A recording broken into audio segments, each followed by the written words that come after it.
Welcome to Inside Athletic Training, a podcast from the Professional Baseball Athletic Trainers Society, where Major League and Minor League athletic trainers share insight into athletic training at the highest level.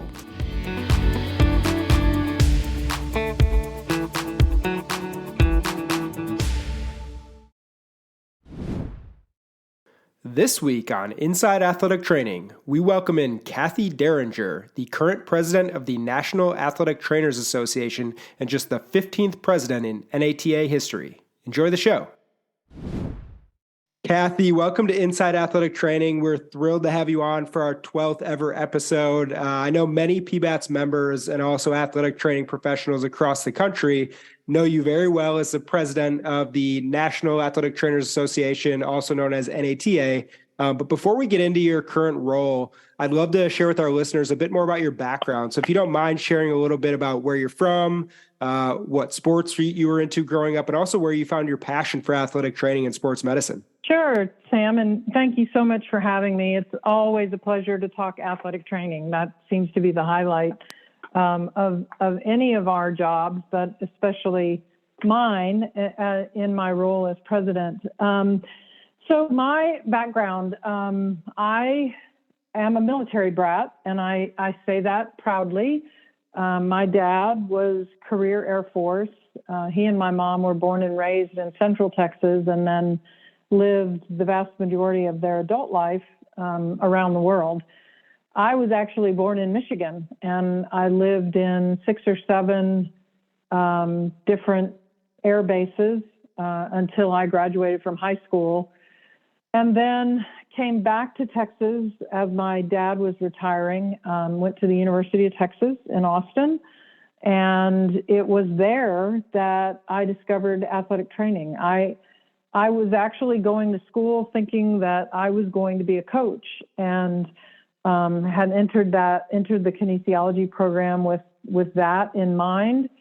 And I was in a history of physical education class of all classes when this profession was introduced to me called athletic training. And the more I heard about it, the more I was intrigued by it. Talked to the instructor a little more about it after class, and she encouraged me to go and visit the athletic training facility, and I did, and I was hooked, and the rest was history. I immediately was back in internship days, so I enrolled in their program and became, as we called us back then, a training room rat.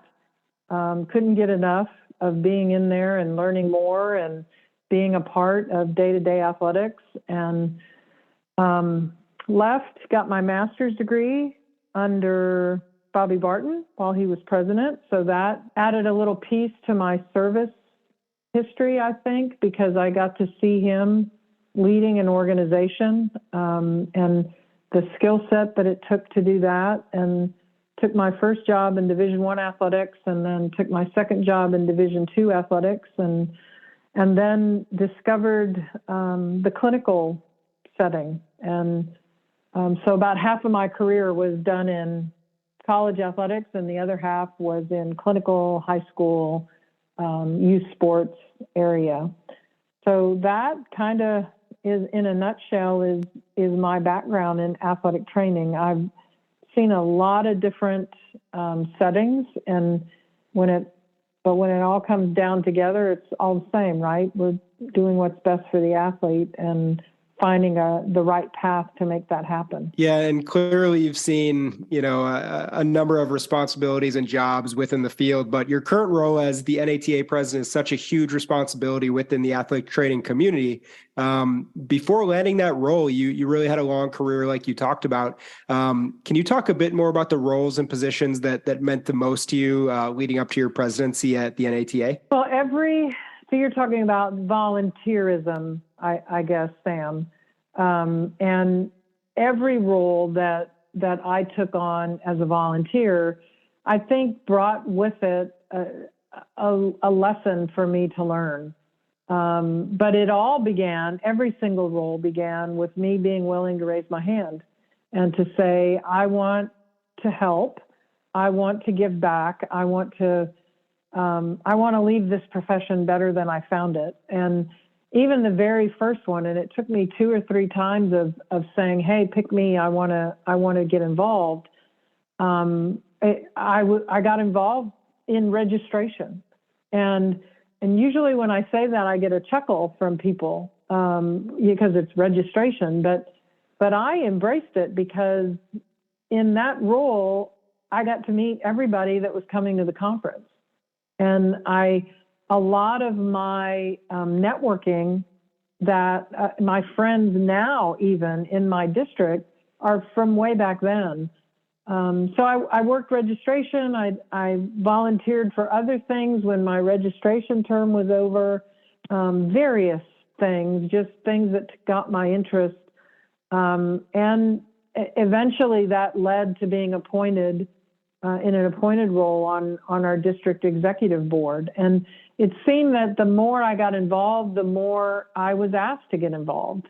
I was asked to do something for our state, and I was asked to do something to serve on NATA, and every service opportunity increased my networking, that support system. And before I knew it, I was asked to chair an NATA committee. And truly, when I got that call from President Albaum all those years ago, I didn't even know she knew who I was. Mm-hmm. I was just getting involved and trying to do what I could do to help with the profession. And I was honored, of course. And of course, you don't say no when the president calls and says, "Hey, will you do this?" So I was thrilled and made the mark that I could make and continued to build my network in my district, ran for president of my district. And the first time I ran, I lost. Tried not to let that discourage me and ran again and won. Ran for district director, and I was fortunate to win that.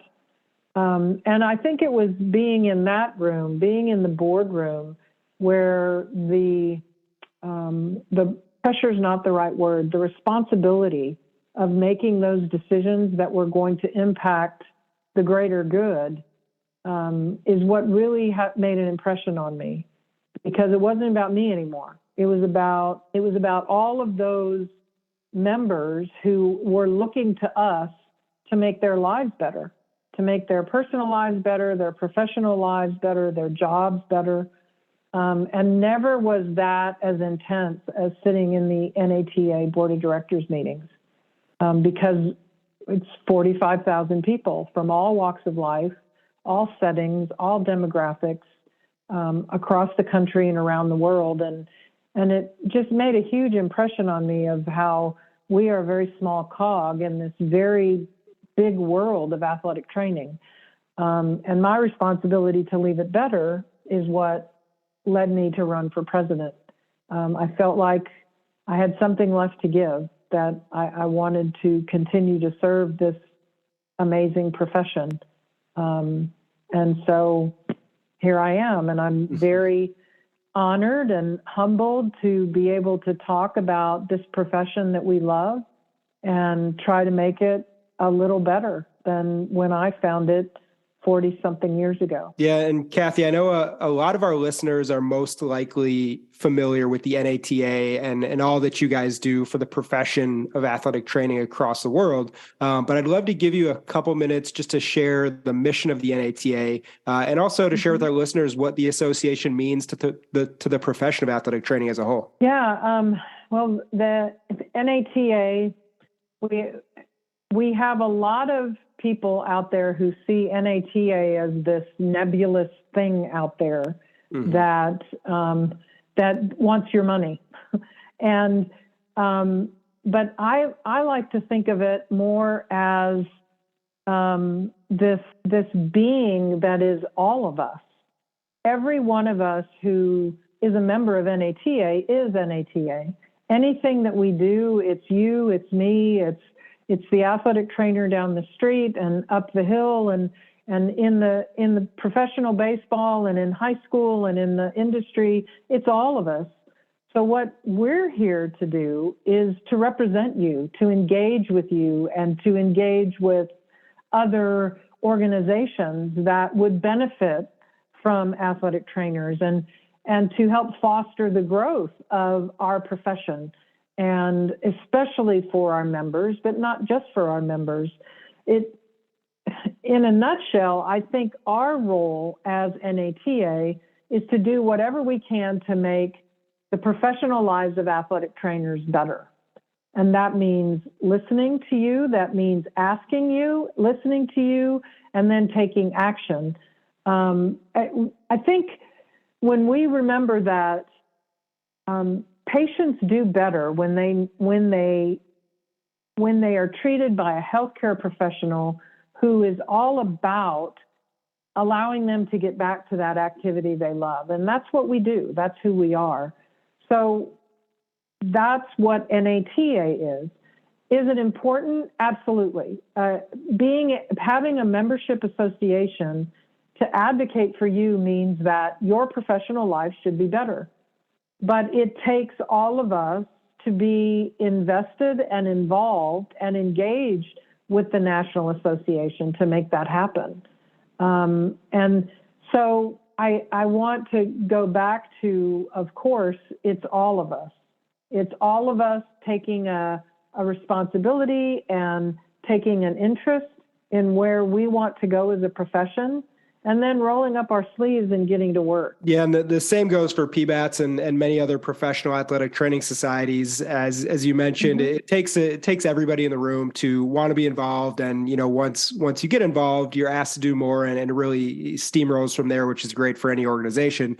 I'd like to ask, you're the new president of NATA.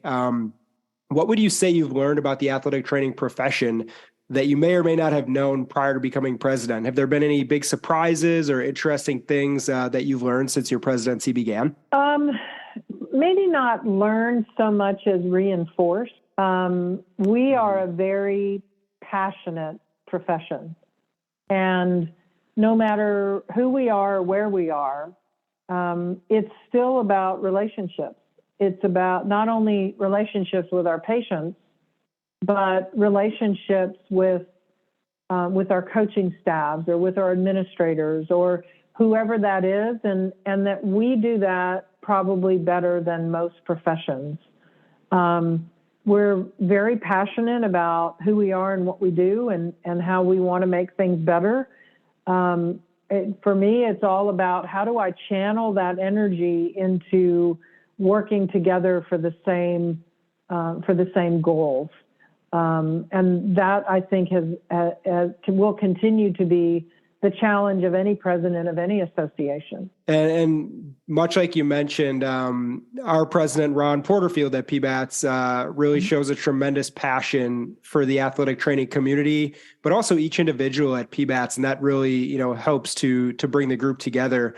Each year we set goals to try and help and amplify the athletic training profession. Do you all at NATA have specific goals or objectives in that matter for 2023 that you'd like to share? Well, funny you should mention that, because we are in the middle of implementing our strategic plan that we've been working on for about a year and a half. The strategic plan started with us reaching out to our members and non-members and asking what you wanted. Where do you think the profession needed to be? Where do we need to go? And over the course of analyzing a lot of data, from members and from associations and from exit interviews, we came up with 5 strategic goals that are guiding us for the next 3 to 5 years. And they center on 5 major things. Community, as in how can we continue to increase and enhance the AT community. We know we have a very powerful AT community. How can we make that even better? How can we help our members feel more a sense of being a part of that community? Sustainability. How can we make athletic training a destination profession? Recruitment and retention is huge. And so increasing our efforts there and increasing the diversity of our members and our leaders especially, enhancing our skill set, continuing to increase the professional development opportunities for our members, making sure that every member has the capability and the opportunity to practice at the top of their skill set. Our fourth is about practice advancement and making sure that every patient who wants access to our skill set has it. How can we increase recognition throughout healthcare and throughout the world of our profession? And then finally, how do we enhance and communicate the value that we bring to our members? And that's through continuing to diversify our portfolio as a member association and as a resource availability to our members. So those 5 goals and objectives under those goals have been set. We're now working on implementation and developing metrics to make sure that we're accomplishing what we want to accomplish. So through the next 3 to 5 years, as we continue to reach out to our members and say, how are we doing? Are we doing what you thought we were doing? And are we still doing what you think we should be doing? That we get that member feedback so we can continue to tweak that strategic plan and accomplish the things that our members want us to accomplish. Yeah, and I think those 5 key aspects you mentioned are really spot on within the community of athletic training and really awesome values. But specifically the aspect of that community that you mentioned, one specific time of year that really brings the athletic training group together is National Athletic Training Month that we just wrapped up at the end of March. I'm sure you all were very busy with that month and highlighting and featuring so many awesome professionals and educators and students. Did you have a favorite part of this year's National Athletic Training Month? Well, I love the motto every year, but this year I have to say it hit home even more so. There's an AT for that.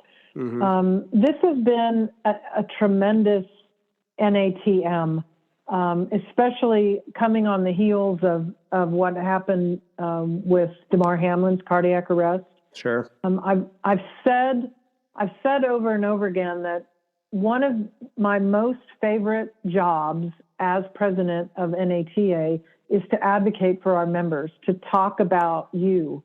And boy, has that been tremendous over the last 3 months.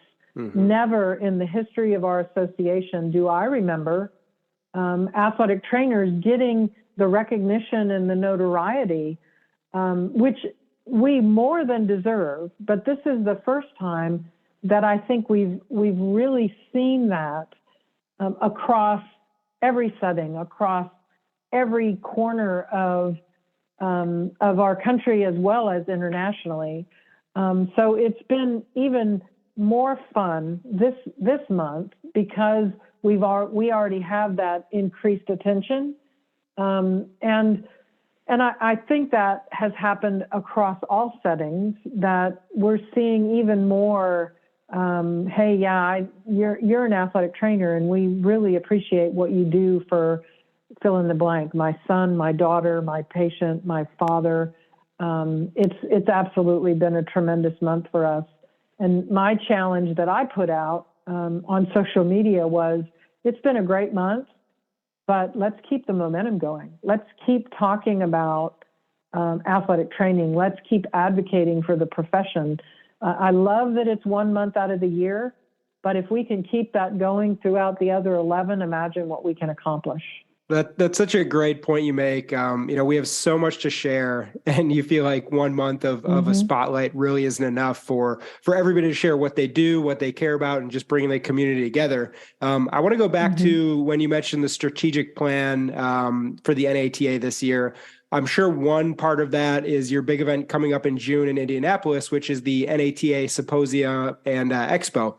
Really an awesome event each year. Can you share a little more with our listeners just about the NATA event and also why it might be beneficial for athletic training professionals, for students, and for educators to attend? Oh, sure. Yeah, my favorite conference of the year, and there are many, but our national conference and symposia is the largest gathering of athletic trainers where we come together to learn as much as we can about our, not only our profession, but how to become better clinicians, how to become better healthcare professionals, and most importantly, which I think sometimes gets lost in the purpose of our in-person conferences, is the networking opportunities. It's where we get to see people we haven't seen in a long time, and we get to make new connections with people who will become a part of our future professional lives. And of course, the expo, bringing all of these vendors in that have anything to do with athletic training, is a time for us to see the latest equipment and the latest techniques that are out there for us to also become better clinicians. And I would be remiss if I didn't mention that it's also a time where we honor our best. Our keynote presentation, our Hall of Fame ceremony, and our awards presentations, you get a chance to get an update from me on what's going on in the association. And it's just that time to become a better healthcare professional. Virtual conferences have become a part of our new society, but I never discount that face-to-face interaction that we're able to have when we get together at NATA or other conferences. And I'm excited about going back to Indianapolis. It's been a few years since we've been in Indy, but being able to be together again and experience that, not only the networking, but the professional development, is certainly a tremendous event that every athletic trainer should put on their calendar. Yeah, and as someone who's been to the event in the past, there really is a major benefit for practicing athletic trainers and even students to attend, just to get your hands on the latest information, meet with so many people who are established in the field is really helpful. And on that note, I'd love to dive a bit deeper into the membership of the NATA. I know a lot of, if not all of the PBATS members are well aware of what membership brings to the table and how valuable it is. But can you, for those that don't know, could you share a bit more about the importance of an NATA membership for athletic trainers and students looking to get in the world of professional athletic training? Yeah, I would love to talk about how valuable our membership is. You know, NATA does so much for our members. And I start with basically our ability to practice. I am able to practice at the top of my skill set because of NATA. And National Athletic Training Month, that month when we celebrate who we are, that is an NATA event. Our marketing, our logo that most of us use, that is an NATA initiative. Our governmental affairs efforts that are happening across the country, establishing our licensure and our practice acts that allow us to practice at the top of our skill set, that's NATA. The resources that are available right now to help you advocate for yourself, our value models, our compensation podcasts that are going on right now, our recruitment and retention efforts in the profession, all of that is a part of who we are and what we do. Our marketing, our PR, all of it is coming from membership dollars. So for us to do the very best that we can for the profession, it comes down to membership. It comes back to every athletic trainer being willing to say, I'm going to invest in the future of my profession by being a member of NATA. And as a part of that investment, I also encourage that investment to come with raising your hand and saying, I want to be a part of this. I want to get involved. We have, I believe now 3 different websites that are beneficial to the athletic training profession. Of course, our website, which has a gather portal where you can sign up to volunteer, to be a part of all of these volunteer engagements that are opportunities that are out there. We have At Your Own Risk, which is our public-facing website that talks about who we are, what we do, how to become an athletic trainer, how to hire an athletic trainer if you're a coach or a school administrator or a healthcare administrator. And then our third website that is about to be launched is called AT for Me, which is a website that will be directed to students who are interested in the profession and learn everything you can about how to major, where to go to major in athletic training, what it takes to become an athletic trainer for the student who wants to be in healthcare. All of these resources that are available to not only our members, but our future members and our parents who want to hire members, those are all done through membership dollars. And so being a part of NATA really is about investing in your own future as an athletic trainer. And that's very interesting. And I love to hear the aspect of the new website related to students. A lot of the questions we get after these shows and just via email or anything via social media from students is where do I start? Where do I go to college? Mm-hmm. What do I major in? What does the program look like? How do I get an internship? So I think that will be a absolute huge success for you guys over there.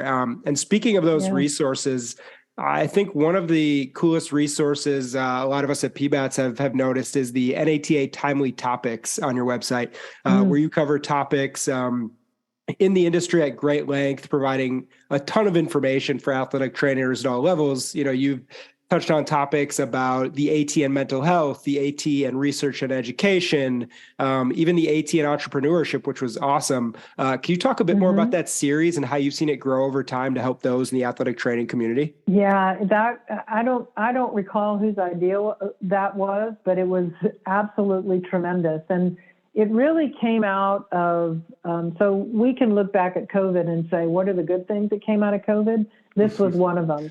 Sure. Because we know that when we have conferences are great. They give you the latest material, but you have to wait for the conference to happen. And what came out, where Timely Topics came from, was we needed to talk about an issue, and we really couldn't wait until the next NATA or the next whatever conference it might be. We needed to talk about it now because it was so timely. And it has offered a number of different topics that really is just about what are our members talking about right now that we need to take a position on and we need to have a conversation about and give everyone the latest information, the latest research that's out there about that particular topic. Yes, mental health was a big one. Entrepreneurship was a big one. Diversity, equity, inclusion, and access was a big one. And I see that particular resource that NATA is able to offer as getting nothing but stronger and stronger as our topics become even more important and even more timely. We're certainly in that I want it now type of society. So we can't afford to wait on so many of these topics. Let's have a conversation about it now. The last one that we had was the state of athletic training and the labor crisis, because we were hearing so much about a perceived shortage of athletic trainers. And I kept hearing that everywhere I went. What are you going to do about the shortage of athletic trainers? And so gathering the data about what was really happening and then presenting that information in terms of, no, there's not a shortage. There's really a compensation issue and a work-life ratio issue was so important for our members and for our partners, such as athletic directors and physicians and others who are involved in athletic training as well. It's an amazing series. Thank you for bringing it up. And I just see it getting better and better. Yeah, I couldn't agree more. And I echo your statement based on the work-life balance comment. We talked to so many athletic trainers from director of player health like Ron Porterfield or Mike Frostad, the head athletic trainer with the Angels, and anyone across the league in baseball. They'll let you know that work-life balance is tough, especially when you're coming up through the minor leagues. It's a very demanding industry to be in. So it's great that you guys are talking about that. Lastly, I do want to talk a bit about the relationship between PBATS and the NATA.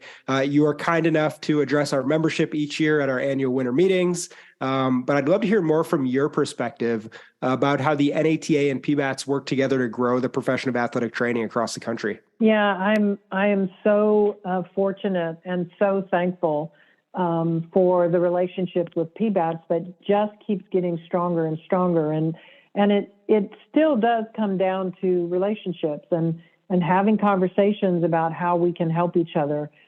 So being able to help PBATS with recruitment, or I should say the other way around, PBATS helping us with recruitment into the profession, and then being able to reciprocate that by helping you with advertising for your internships and how to get more athletic trainers exposed to this incredible setting has been a really important part of our relationship, and being able to recognize the efforts that are happening by PBATS and supporting those, recognizing your members, not only from a PBATS standpoint, but also from an NATA standpoint.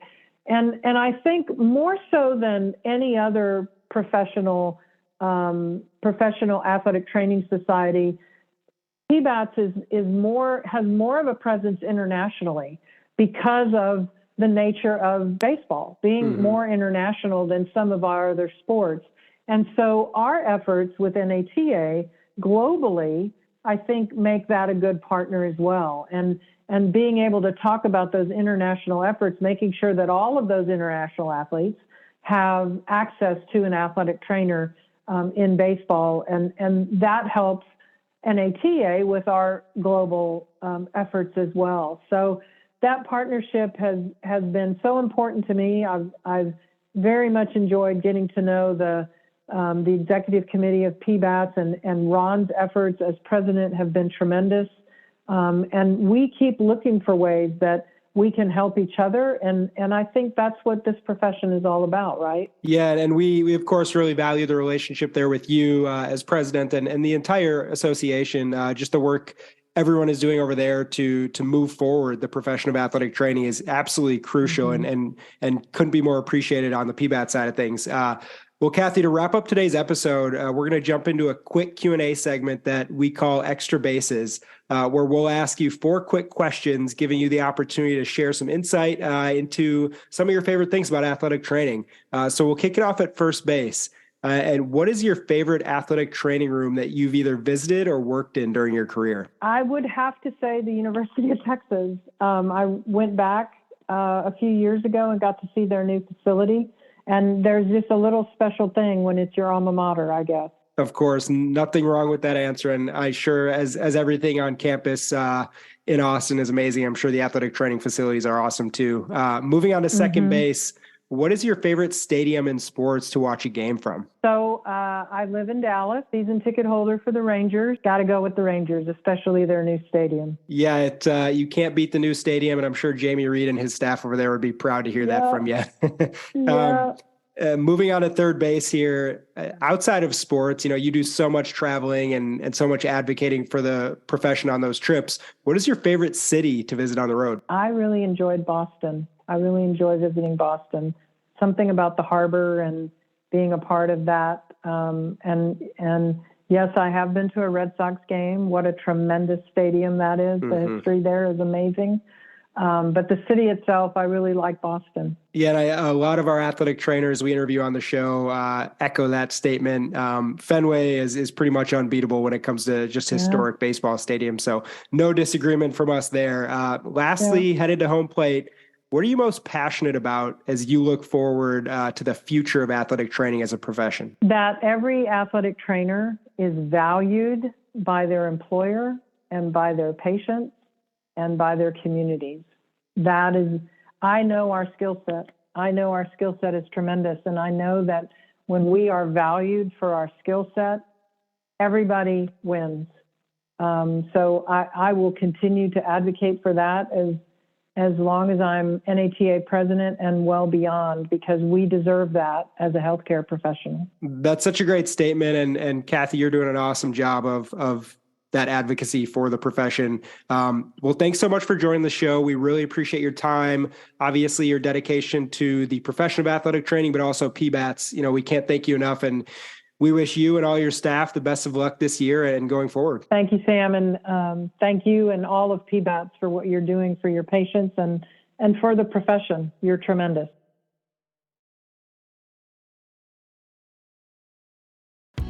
And that wraps up this episode. Thank you for listening to Inside Athletic Training, a podcast from the Professional Baseball Athletic Trainers Society, a show for athletic training students, educators, and professionals who want to learn more about life as an athletic trainer in Major and Minor League Baseball. If you've enjoyed the show, head over to pbats.com to gain access to other free resources. And don't forget to subscribe, rate, and review wherever you get your podcasts. Until next time, thanks again for listening.